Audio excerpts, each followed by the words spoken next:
Invista onde dá mais retorno. Seus talentos naturais. Talentos para o Sucesso. Um podcast para quem deseja aumentar seus resultados, focando no seu jeito natural de sentir, pensar e agir. Olá, olá, seja muito bem-vindo a mais um episódio do podcast Talentos para o Sucesso. Eu sou Zero Empatia, Rodrigo Ferreira, e estou aqui com ela que tem empatia transbordando pelos olhos, Rebeca Maia. Olha aí, tá vendo? Gostei, hein, Ron? Gostou? Minha empatia não tá nem lá em cima, mas eu vou aceitar, viu? Vou aceitar, acho que é o Tudo talento. bem. Tá me ajudando a ter empatia, mas não A gente vai descobrir isso durante o episódio de hoje. E temos aqui uma convidada super, hiper, mega especial. Ela que também é certificada como coach de pontos fortes, que mora em Portugal, é portuguesa, está na Europa, isso é muito chique dizer isso, e que já participou de um podcast, já teve um podcast, e agora tá vindo aqui dar o ar da sua graça aqui no nosso programa, a querida Margarida Dias. Bem-vinda, Margarida. Muito obrigada. Olá, Rodrigo. Prazer, Rebeca. Para mim é como se já conhecesse toda a gente. Sou ouvinte, então é como se estivesse por aqui. Muito bom, muito bem. Que legal, seja bem-vinda. Tenho certeza que os nossos ouvintes vão adorar te ouvir esse sotaque maravilhoso. E a gente vai falar hoje aqui sobre, já deu para perceber, né? Sempre que a gente começa tocando num assunto de um tema, no nome de um tema, é que a gente vai falar desse tema. E hoje o tema escolhido é o tema empatia. E a gente sempre começa aqui falando onde é que tá o empatia da gente. Então, a Beca já disse que não tá tão alto assim, mas eu vou começar, porque eu acho que ninguém tem empatia mais baixa do que eu. O meu empatia é meu último talento, 34º talento. Eu não tenho nem um pouco disso. E você, Beca, onde é que tá teu empatia aí? O meu tá no 24º, viu? Então não tá tão super empática. Comparada comigo, super empática. E você, Margarida, onde é que tá teu empatia? O meu é o 17º. Opa, olha, nossa, já tá muito mais alto do que a gente, né? Mas mesmo assim, mesmo nesse caso, nós somos aqui 3 não detentores, digamos assim, do talento empatia, do tema empatia entre os talentos dominantes, e que vamos falar dele. Então, como vocês já estão acostumados, provavelmente a gente vai dar aqui mais uma visão do que é não ter empatia, e você aí do outro lado vai fazendo a conversão disso para como é ter empatia. Obviamente a gente também vai tocar nesse assunto. Mas eu vou tomar a liberdade de trazer aqui a descrição do talento empatia da Gallup, e é um talento que gera muita dúvida, a gente vai falar isso também. Mas para Gallup, empatia, a definição de empatia é a seguinte: as pessoas excepcionalmente talentosas no tema de talento empatia conseguem perceber as sensações dos outros se colocando na pele e na situação dos outros. E aí, meninas, como é que é empatia no mundo real? Vocês já atenderam pessoas ou convivem com pessoas que têm empatia alta? Sim. Eu gostava de primeiro atentar para esta definição da Gallup, esta definição curta, que muitas vezes, eu não sei se vocês sentem isso, mas como na definição curta é a mesma definição que a competência é empatia, ou muito próxima, é dos temas de talento que há maior confusão entre competência e tema de talento. Perfeito. E porque tem o nome empatia, né? Que Sim. a gente carrega com a gente a visão da definição do mundo corporativo do que é empatia, e aí vem o nome. Se ela se chamasse, sei lá, feeling, a gente talvez não carregasse tanto assim essa sensação de que a gente sabe o que é o tema, né, Margarida? Sim, há uns tempos eu estava a fazer uma sessão de coaching pontos fortes em grupo. Eles tinham todos o acesso aos 34 e uma pessoa levantou o braço e disse: eu tenho aqui empatia em último, no fim, e ainda na semana passada ou no mês anterior tinham feito um outro teste diferente que no caso dele tinha dado excesso de empatia. Eu disse: ainda bem que me faz esta pergunta, porque assim eu tenho a oportunidade para aqui esclarecer a diferença. E você conseguiu identificar qual talento dele, talento da Gallup, que fazia no outro teste aparecer o excesso de empatia? Eu lembro-me que nós até percebemos que era uma combinação de temas de talento, tanto de influência como de relacionamento que faziam com que ele tivesse desenvolvido essa competência que não é tão natural para ele. Que Exatamente. legal. E você, Beca, já lembra aí de algum caso interessante de cliente com empatia alta? Sim, sim, eu atendi uma pessoa que tinha empatia, acho que em terceiro, se eu não me engano, agora, em segundo ou terceiro, então a empatia bem alta, né? E uma característica que eu acho que traz muito que a Margarida trouxe, né? Que é essa diferença, né? Todo mundo confunde isso. Acho que todo mundo vai nessa, né? O que é ter empatia e ter o talento de empatia. Eu acho que a grande, né, diferença aí sobre esse aspecto, né? E eu vejo muito que não é que você não tenha um talento de empatia, você não tem a capacidade de sentir empatia e de ter empatia pelo outro, né? Mas é diferente quando você tem um talento natural da empatia. E nessa pessoa que eu acompanhei, era muito assim, claro, né? A ação dela no empatia, que eu acho que ajuda a gente também a começar a diferenciar a ação do talento, que é não visceral lá explícito. Eu acho que traz isso inclusive, né, no conceito da Gallup, ele traz sobre isso, né, de como você traz.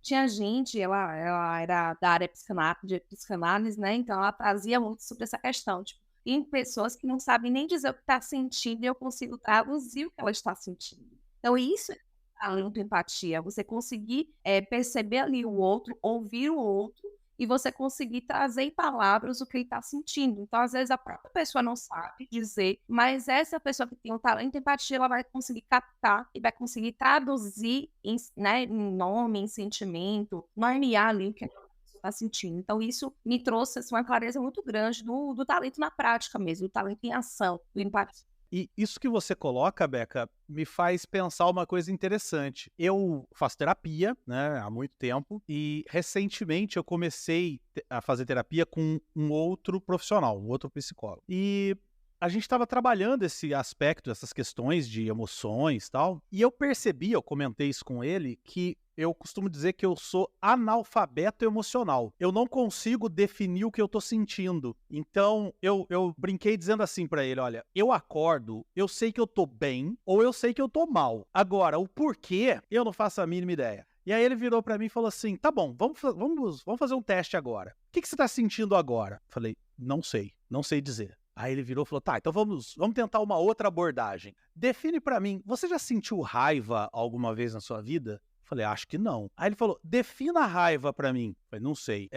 Pra mim, raiva é vontade de brigar com alguém. Aí ele falou, tá, mas defina o sentimento. O que você sente? Falei, não sei. E aí, a gente chegou à conclusão, eu e ele, que realmente eu não tenho palavras pra definir meus sentimentos. Então, eu não consigo saber o que eu sinto porque eu não tenho vocabulário.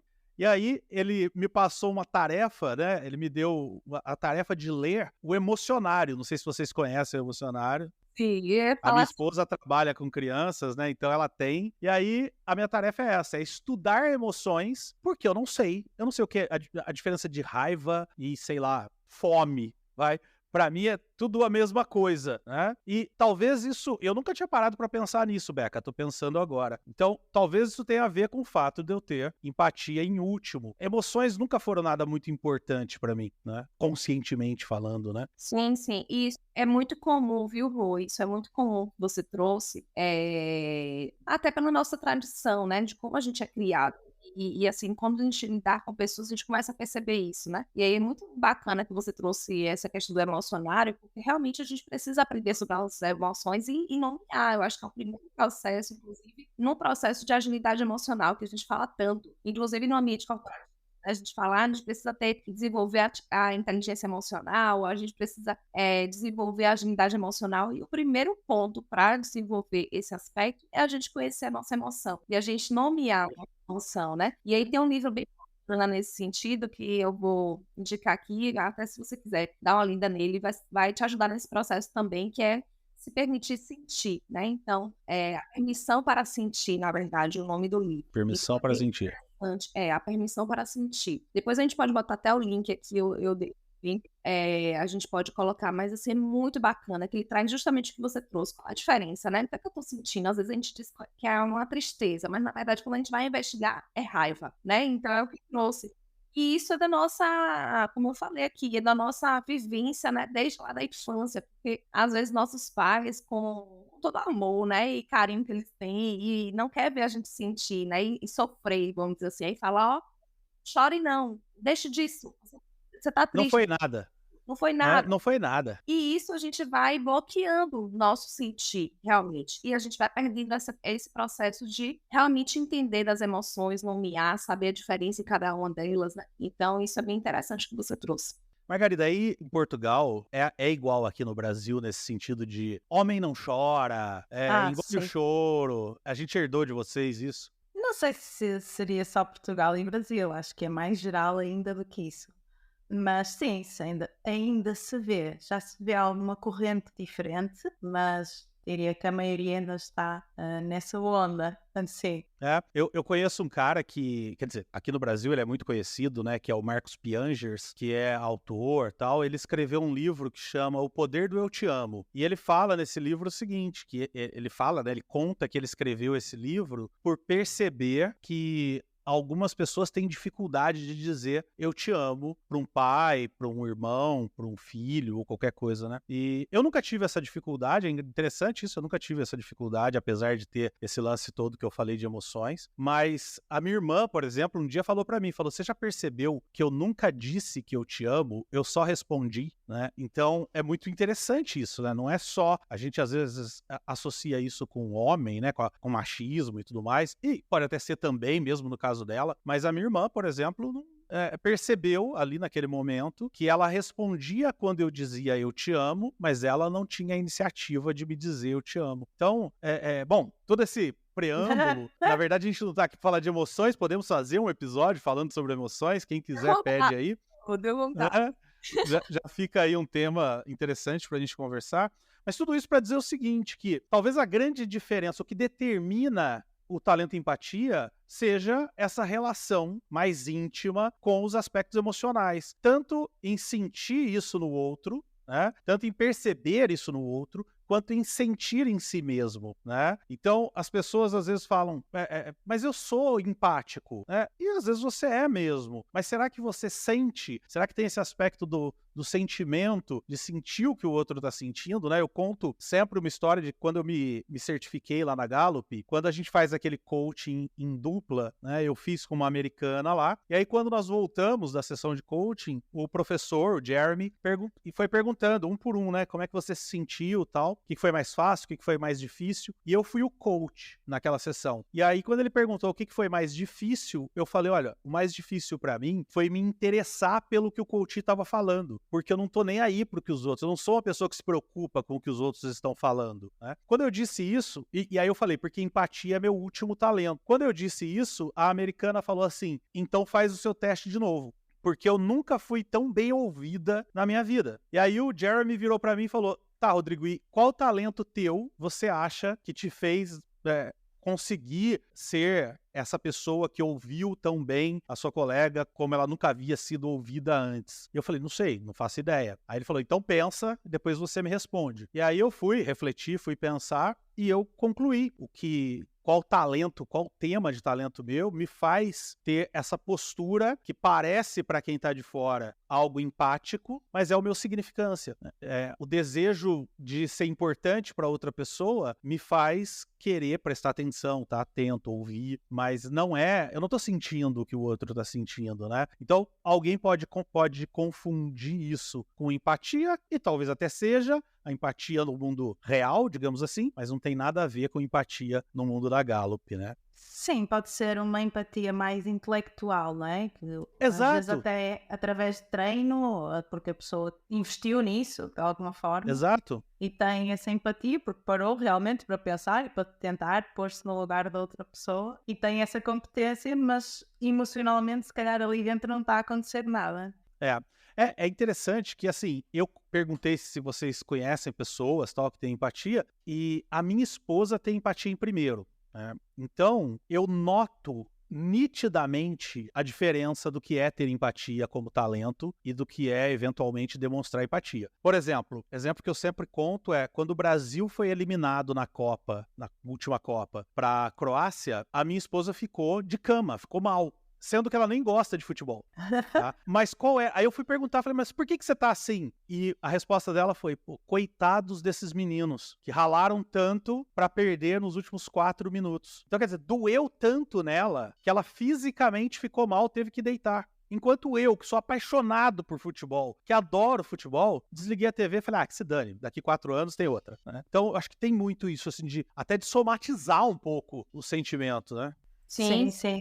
É muito interessante que você trouxe, Rô, porque vai muito até para a barreira do empatia, né? Que você trouxe.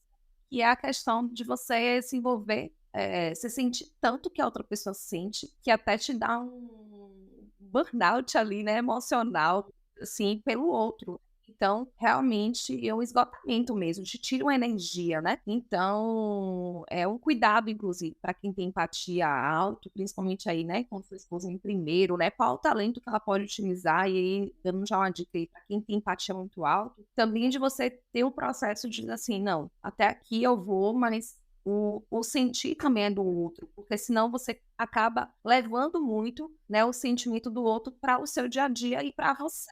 E isso acaba trazendo talvez um esgotamento realmente emocional pelo outro, né? Então é um cuidado, principalmente aí, né, de quem tem aí, para não ir para a barreira, né, para o porão do empatia.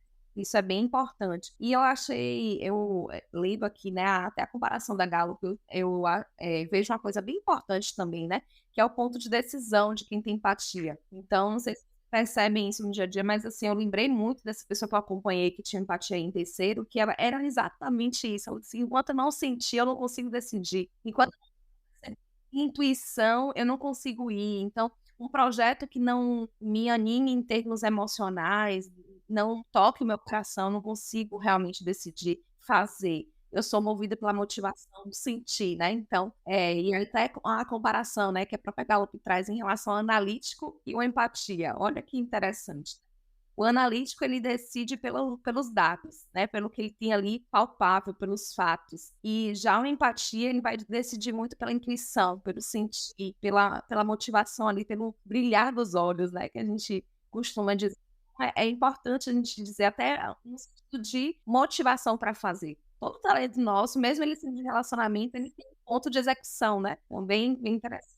Eu tenho uma história também que me lembraste agora ao falar disso. Eu estava com um grupo também, uma equipa pequena, e ao falarmos da empatia que uma das pessoas tinha nos top 5, chegamos a este ponto, né? A empatia pode ser que tome decisões de forma mais intuitiva. E a pessoa, vocês sabem quando vemos o insight a acontecer pelas expressões faciais?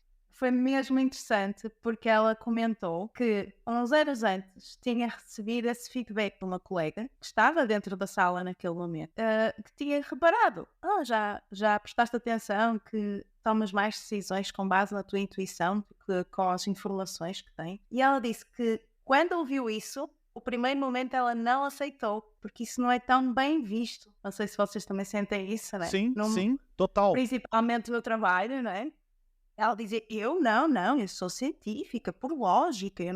Ela disse que negou até que foram-lhe chamando a atenção sempre que isso acontecia e ela aí não conseguiu mais negar e apercebeu-se até que era algo, que podia ser algo bom, porque no início ela recebeu aquele feedback como crítica e depois percebeu que não era necessariamente. Então E é muito interessante isso, porque eu não sei se tem a ver com autoafirmação um pouco mais alto também, mas eu, ouvindo vocês duas falarem, eu tava aqui refletindo o seguinte, a minha esposa, ela tem uma dificuldade muito maior de tomar decisões do que eu tenho. Eu tenho autoafirmação alta, e a Gallup fala que autoafirmação é como ter uma bússola que aponta sempre pro lado certo, então eu tenho uma característica que é assim, eu decido rápido e depois que eu decidi eu não me arrependo, não tenho esse negócio de, ai meu Deus, será que eu devia ter, né? Então, num primeiro momento, pode parecer até que eu sou mais intuitivo na decisão, mas não é. Todas as minhas decisões, eu rapidamente, na minha cabeça, embasei minimamente aquilo que eu tô decidindo e tal. Por outro lado, a minha esposa demora muito para decidir e quando decide,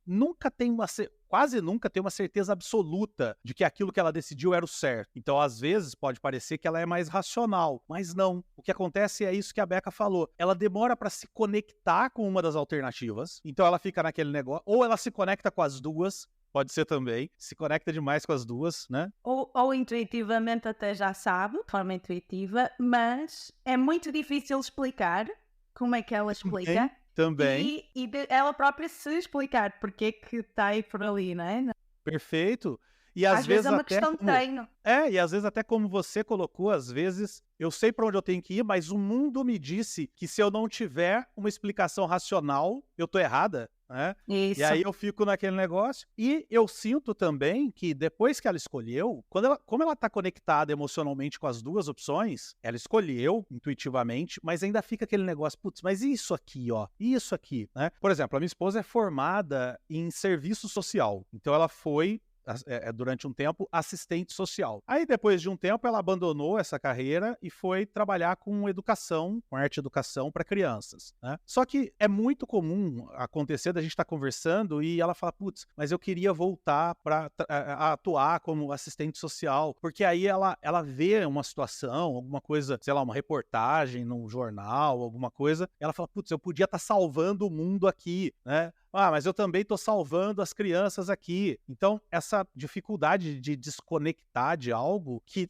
emocionalmente ela está conectada, né? Então, é legal entender isso, porque às vezes quem olha de fora não consegue entender como que eu, por exemplo, sou rápido e sou racional, e ela, de repente, não é rápida e é emocional. O que mais que a gente pode trazer aqui para quem está ouvindo a gente sobre o talento e empatia? Eu queria que a gente desse alguns exemplos de como é que é uma pessoa que tem empatia. Quem está ouvindo a gente e de repente não tem. Quem tem já está ouvindo e falando, putz, eu sou assim mesmo, eu sou essa pessoa, tal. Mas quem está ouvindo a gente e não tem empatia, mas de repente trabalha com alguém que tem, quais são os sinais no dia a dia que você pode olhar e suspeitar, óbvio, a gente não quer fechar um diagnóstico, mas suspeitar que aquela pessoa tem o talento e empatia. A gente já falou de focar nas emoções, valorizar bastante as emoções, tomar decisões mais intuitivas. O que mais? O que mais que a gente pode trazer aí de exemplo? Eu vejo que um exemplo bem importante aí, Gu, pelo menos eu consigo identificar mais até no corporativo, né, que é mais difícil vir, acho que a empatia aí, né, como Margarida falou, às vezes a pessoa não enxerga esse ponto da empatia aí ela tem uma dificuldade maior de enxergar como um ponto forte, né, e aí, por isso a importância, inclusive, colocando aí, né, um parêntese antes da gente ir para o exemplo, é que a importância de você conhecer o seu talento como ponto forte. Porque se você realmente aprende sobre ele, valoriza, começa a realmente entender qual é a importância de contribuição, você, mesmo no mundo corporativo, você entende a importância dele, né? E aí cria uma segurança maior no ponto de decisão, cria uma segurança maior no ponto de contribuição. Então, isso é algo bem importante aí. Então, aprenda, sabe? Alguns talentos são mais, né, difíceis de você enxergar logo de cara. Às vezes você entende ali como defeito, né? Como a Margarida falou, o feedback é entendido às vezes como negativo primeiro, então, mas quanto mais você se conhece, você entende a valiosa contribuição que você traz, mesmo no processo corporativo, mesmo diante de ali, né, que o racional às vezes é mais valorizado, mas não, qual é a importância dele? Como você pode executar, influenciar a pessoa, se relacionar e ter o pensamento estratégico com o seu empatia, né? Que é o que a gente chama do mapa dos talentos, que é você atuar nos 4 domínios através do seu talento. E aí, olhando para isso, como é que eu identifico, né? Já indo para essa pergunta que o Bo trouxe, que é justamente a gente identificar ali as pessoas que gostam de expressar, elas têm dificuldade se num ambiente, e aí olhando para o ambiente ali, às vezes de trabalho, de família, que limita a expressão. Então, são aquelas pessoas que sempre estão buscando esse espaço para que todas as vozes possam se expressar. Então, ele está sempre olhando ali para que a alegria, a dor, o respirar ali, a voz de cada um ali seja expressa, né? Então, isso é um ponto, assim, que eu vejo, quando eu vejo alguém abrindo espaço para expressão e se incomodando se houve algum bloqueio de expressão, aí eu digo, pode ser que tenha empatia ali.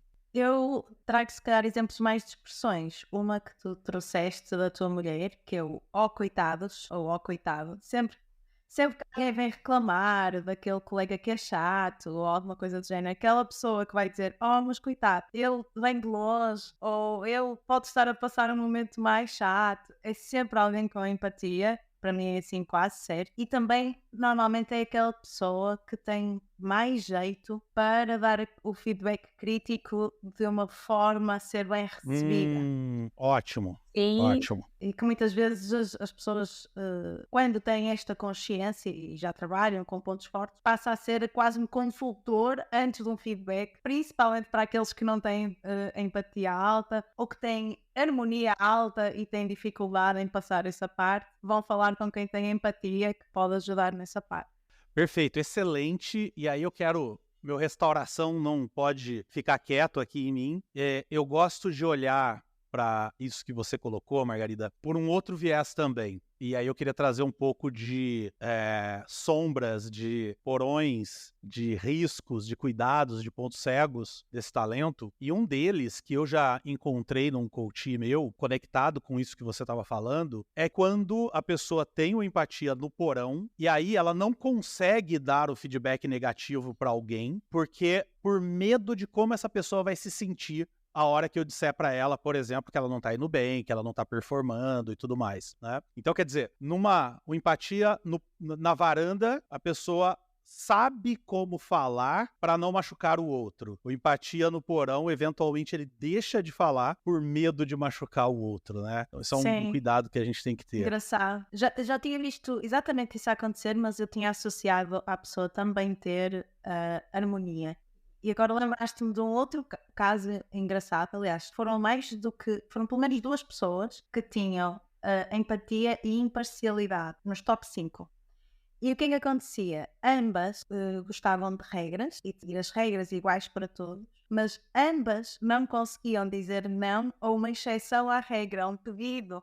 Isto aconteceu hoje, por favor, só esta vez. E então aquilo ficava ali, era muito engraçado, porque uma delas viu isso como uma vantagem, ou seja, sim, as regras também são para ter uma exceção, consigo encontrar aqui um equilíbrio, perfeito. Mas a outra pessoa ainda estava a ver, na primeira vez que falamos, como tem aqui um conflito interno, porque eu quero que as pessoas sigam as regras e depois as pessoas pedem, eu não consigo dizer que não, e é engraçado ver como ambas estavam a lidar com a mesma dupla de forma completamente diferente. E é interessante porque quando você começou a falar, a primeira coisa que veio na minha cabeça foi isso, tudo bem, não tem problema. Tá, mas aí o problema é quando a pessoa não tá bem com isso, né? Quer dizer, ela se sente mal por estar tendo que, ou por estar sendo motivada a flexibilizar a regra, porque essa pessoa aqui precisa, mas e aí o outro? Então eu não devia flexibilizar, mas se eu não flexibilizo eu vou me sentir mal. E aí como é que fica isso, né? Então foi uma coisa que veio bem na minha cabeça também. Eu acho que o afeto também, né? Quem tem o empatia, ele considera muito afeto na realização. Então eu acho que isso pode ser também uma barreira. Tipo, até nesse exemplo deu, talvez já abrir uma exceção mais para quem é mais próximo, e aí talvez venha esse conflito. Então, por quê? Porque a empatia considera muito essa questão do afeto, tá ligada à realização. Então, ponto aí que é um ponto de atenção, né? Nem sempre você vai ter a conexão e o afeto naquele processo de realização. Às vezes você está num ambiente que ali é só um ambiente transacional. Por exemplo, eu que trabalho muito com vendedores, quando é um vendedor que vai retornar naquele cliente com frequência e tal, menos mal. Mas quando determinados tipos de venda, onde você faz uma venda a cada 20 anos, por exemplo, e o vendedor, ou seja, é uma relação muito transacional, às vezes ele não consegue ali o sentimento de conexão emocional que ele gostaria de ter, né? E aí ele precisa entender que, ok, faz parte do jogo, né? Faz parte do jogo. Agora, você sabe que em vendas, uma das coisas que eu comento com todo coach meu tem empatia que trabalha com vendas é que o vendedor com empatia, ele tem uma capacidade única de perceber o que o cliente está achando do processo todo de venda. Se ele gostou, se ele não gostou, em que momento eu perdi a atenção dele, em que momento eu perdi a venda. Então eu tive uma coach, por exemplo, que vendia softwares, tinha empatia, acho que em primeiro também, se eu não me engano, e tá até anotado aqui no meu guia de recursos o nome dela, e que um dos desafios dela foi valorizar a percepção que ela tinha do cliente. No passado, até antes do processo de coaching, ela, por exemplo, estava fazendo uma apresentação e aí ela tinha a sensação de, eu acho que o cliente não gostou disso aqui que eu falei. Só que ela ficava quieta, ela, não posso tocar nesse assunto, vai que não é isso, vai que eu tô enganada. vai, né? E geralmente ela estava certa.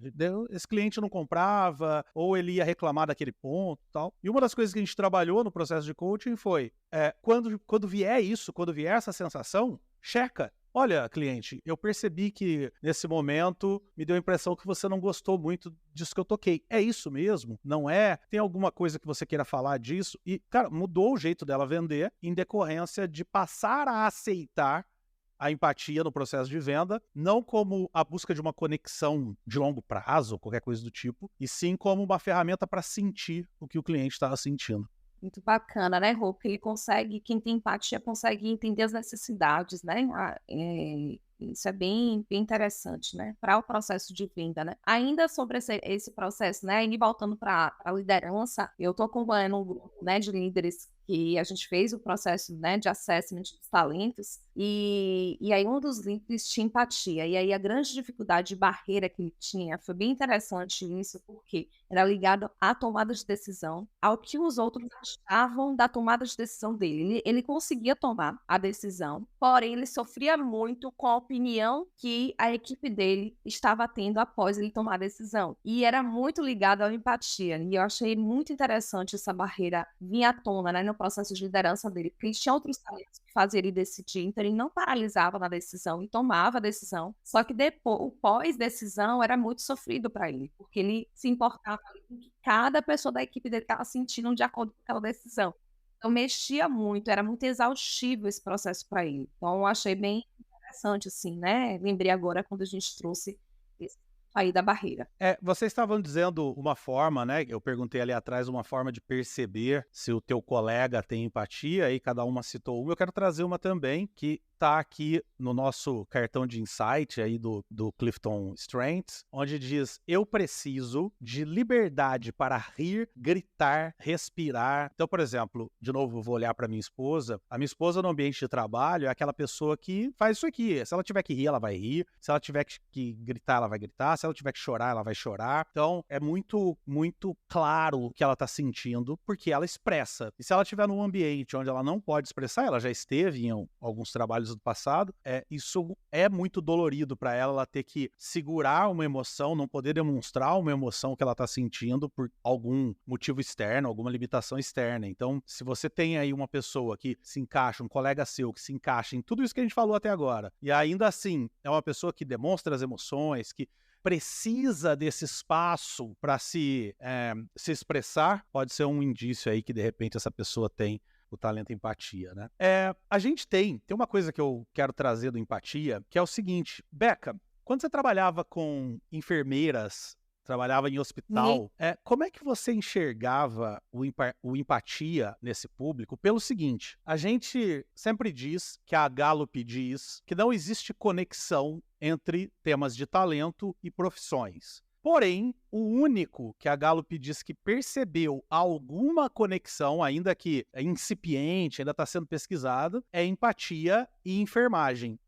É muito comum quem é enfermeira ter o talento empatia, e quem tem o talento empatia em algum momento considerar a profissão de enfermeira. Como é que é isso? Você percebe isso na vida real? Vou perceber isso na prática. Eu trabalhei com um grupo, né? E aí foi apenas uma amostra, né, de um grupo, mas um grupo relativamente, né, grande da área de saúde, e aí foi interessante porque não tinham só enfermeiros, né, então, mas a maior parte dos enfermeiros tinha empatia, e foi o talento maior desse grupo, então, da área de saúde, né, então, assim, isso eu Olha acho só que legal. interessante, né, porque eu sempre gosto de ver o DNA do time, e aí, realmente, os enfermeiros tinham empatia e a maior parte do grupo também tinha empatia. Então, acho que tá ligado não só, talvez, né? E aí vai mais uma suposição aí, né? Mas, assim, não só ligado ao enfermeiro, mas a pessoas que trabalham na área de saúde, né? Então, é muito forte esse processo. Então, assim, realmente foi muito alto.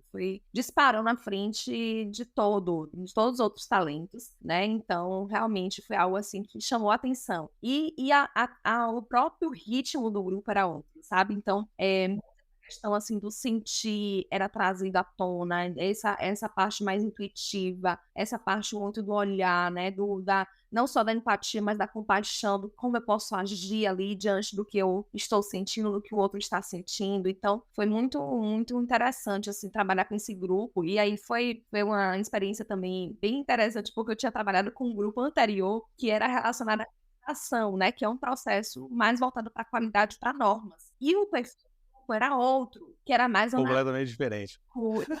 diferente. E aí eu percebi drasticamente de um encontro pro outro, porque um era tipo terça, o outro quinta, não me lembro agora exatamente o dia, que isso já tem algum tempo.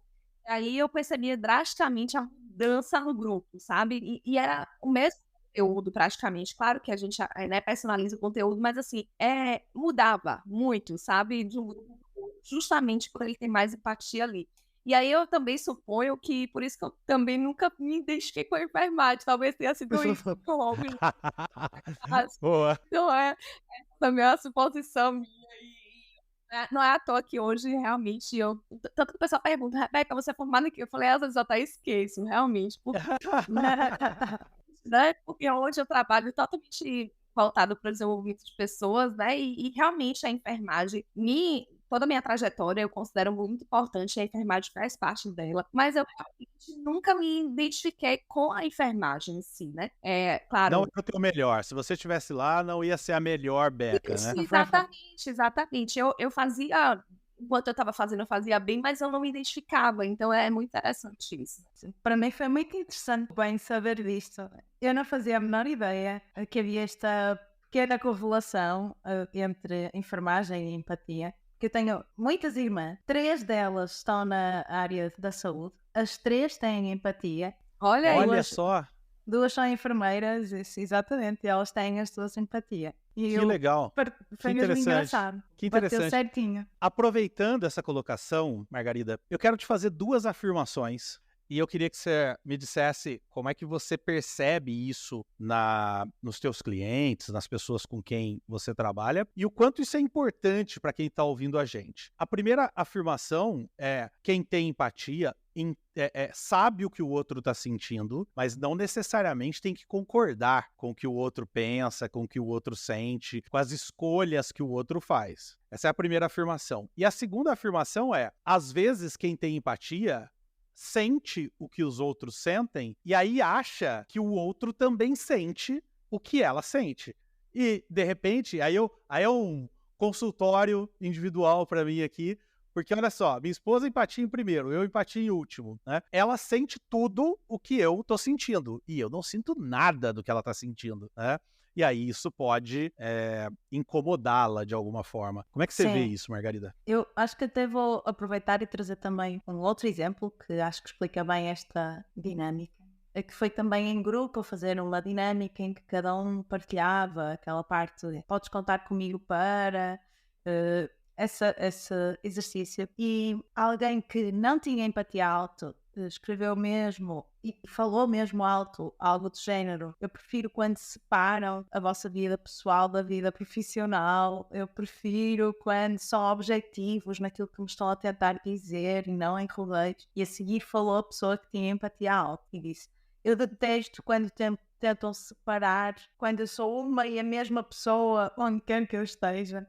Eu detesto quando não têm em conta que eu posso não ter tido um dia bom, eu ou qualquer outra pessoa, etc. E foi muito bom eles terem partilhado isso em voz alta, uns em frente aos outros, porque aí é que se põe, ok, e agora? Qual é que está certo? Eu provoquei. Quem é que está certo aqui? O que é que vamos fazer? Normalmente o que eu costumo dizer é que vamos encontrar um ponto no meio. Nós não queremos nem que a pessoa objetiva passe a ser sentimental e emocional, nem que a pessoa emocional passe a ser objetiva. Mas quando um está a interagir com o outro, lembrar-se, ok, vamos encontrar aqui um ponto de tolerância de que este precisa de mais objetividade ou mais ou menos emoção aqui. Ou seja, eu acredito que no caso da tua mulher, Rodrigo, o que eu faria era tentar ir negociando, não é?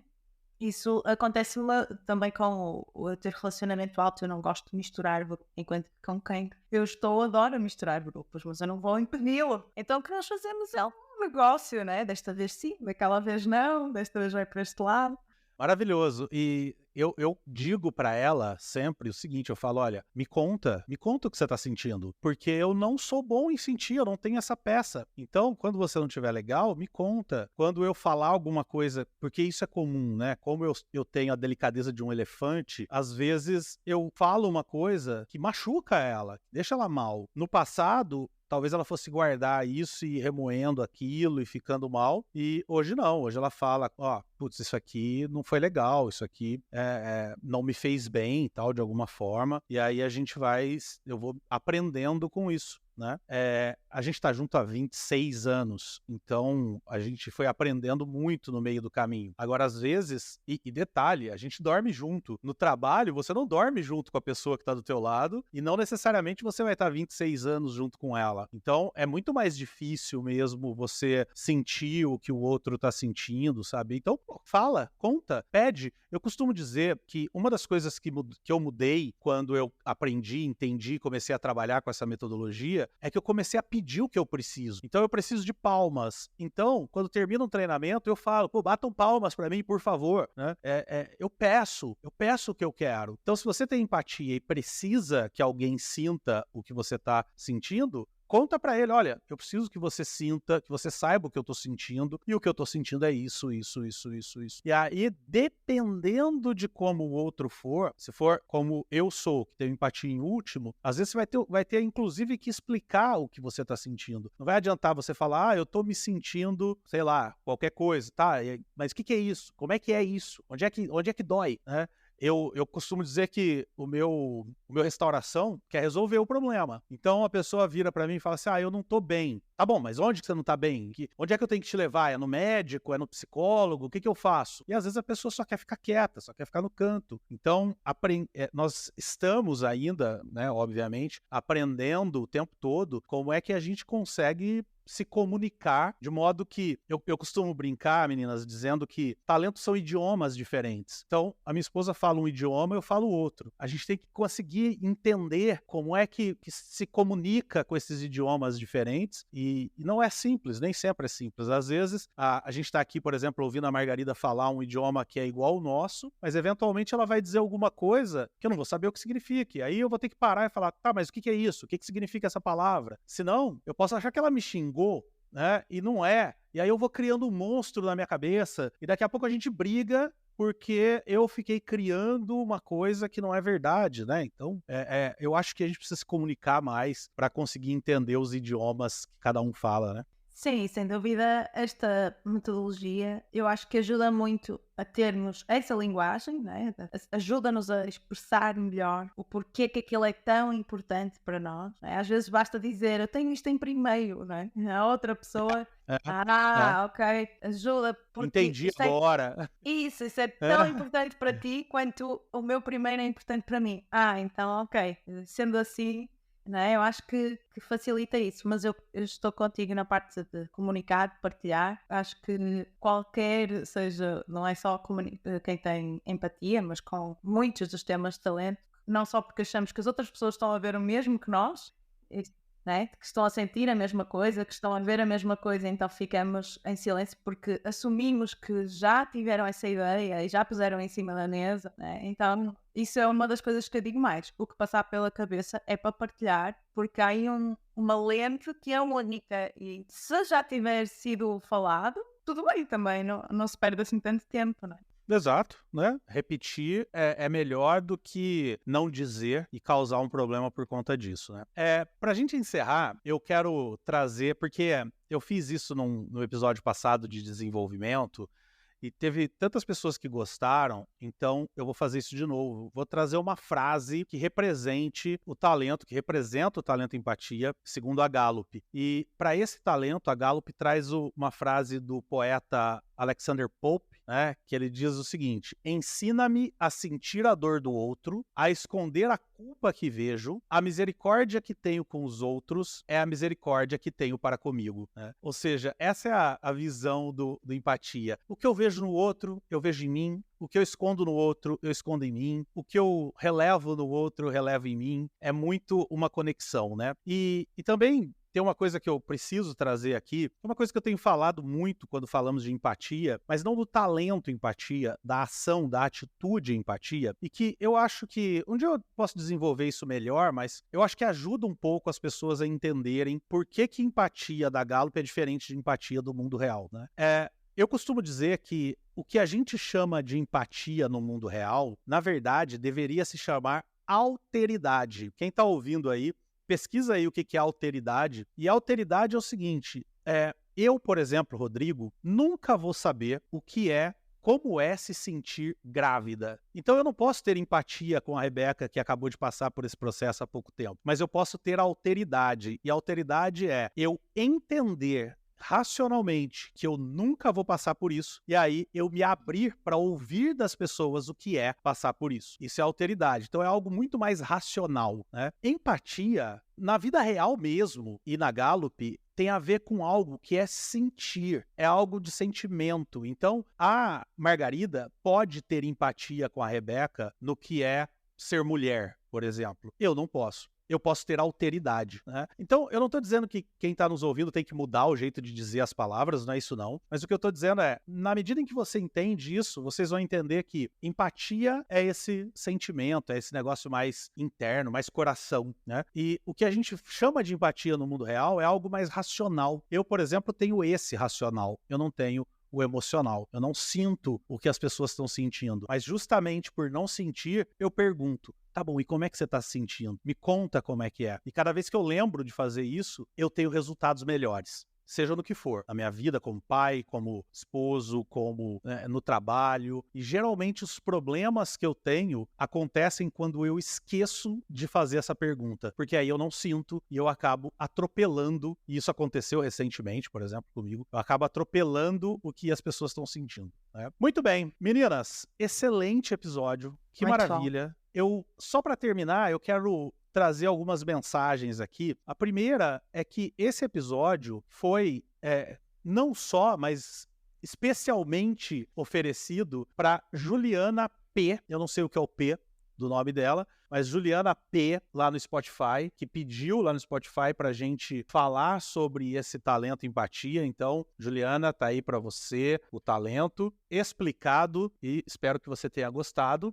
Algumas outras informações. A primeira é que lá no episódio 155, quando a gente falou do tema desenvolvimento, eu coloquei uma enquete lá perguntando se você tinha o desenvolvimento entre os 5 primeiros. E olha que legal, 50% dos ouvintes tem, 50% não tem. Então tá bem dividido aí o talento desenvolvimento. Temos uma mensagem lá no episódio 155 que veio da Aline Hilares, eu acho que é isso, Aline Hilares, desculpa se eu estiver falando o seu nome errado. Ela disse o seguinte: desenvolvimento é o meu número 1. Vocês desenvolveram o meu desenvolvimento, com várias dicas. Realmente sempre tenho que ficar atenta com os porões que vão no automático. Os talentos de individualização e organização me ajudam muito. Obrigado de coração por falar desse tema que envolve todos os talentos se desenvolvendo. Foi top. Obrigado, Aline. Temos também aqui uma mensagem do Robson Miranda, nosso apoiador lá no Apoia-se. Se você ainda não é apoiador do Apoia-se, tá um QR Code em algum lugar aí para você nos apoiar, poder pedir temas,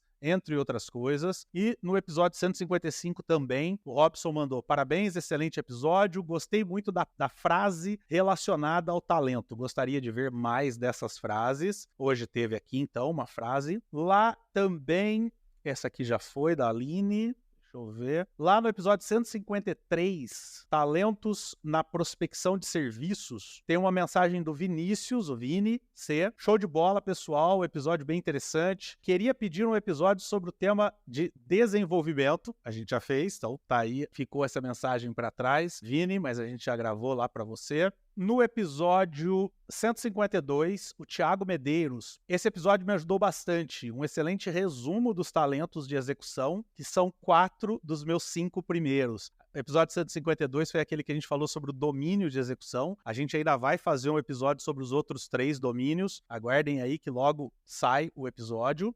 Também lá no YouTube, a Andrea Tedeschi comentou: tenho 5 dos meus top 10 talentos dentro do domínio execução. episódio de alto interesse para mim. Aí, algumas das mensagens que a gente recebeu. A gente fica muito feliz em receber mensagens, de vez em quando a gente traz aqui para ler. Então, nos assine, compartilhe. Mensagem importante para você que está ouvindo a gente aqui, hein? O Spotify está chegando na data em que ele manda a retrospectiva dos podcasts e o próprio Spotify tem mandado para mim e-mails dizendo, lembrando de eu dizer para vocês que vai sair a retrospectiva, então quem ainda não compartilhou, não seguiu, não deu like, aproveita agora, não comentou, não respondeu enquetes, aproveita agora, porque isso conta ainda dentro da retrospectiva desse ano e sobe o Talentos para o Sucesso lá na lista de podcasts e a gente fica muito feliz. A gente ficando feliz, a gente faz mais episódios e a gente fazendo mais episódios,